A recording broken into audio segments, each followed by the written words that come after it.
Welcome to our series of interviews with Father Andrew Hoover. The teenagers of St. Peter Parish will be interviewing Father Andrew every month, asking him questions that have been on their minds. Stay tuned each month for 2 new videos. Here is the next of many interviews to come. Paige, you have any other good questions for me? I do. So, do I always have to pray before I eat a meal? Like, even when I'm at school or I'm eating out at a restaurant? Ah,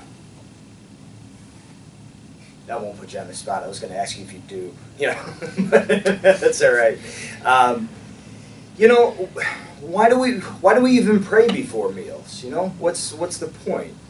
I think in our society and for most of us who have access to as much food as we need, sometimes it's hard to be grateful for the gift of food. And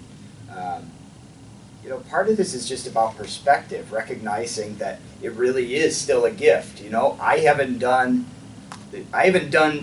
everything that it takes to gain that meal for myself. It really is a gift from God that sustains me. And so I think it's important to grow in gratitude to God by recognizing before we eat a meal that it's a gift. So do I have to pray before I eat the meal, even at school or in a restaurant? Well, at the heart of that question, I think, comes down to your confidence in faith, whether or not you're embarrassed by God, by faith itself. I remember when I started praying in public at a restaurant. I don't think I ever really did it at school, but in restaurants in my adult life, I remember there was just this thought, this movement, like, I'm putting myself out there. People can see my faith, and that's a scary step sometimes, but that's what we're called to do in a certain sense too. Our faith, our trust in God, is called to be a part of every aspect of our lives, and we can't keep it, in this little box that stays, on Sundays at church, and then I put it away when I go home and do other things. It's a part of who you are. It's your whole life, and sometimes we see the fruits of even living our faith in such a simple way.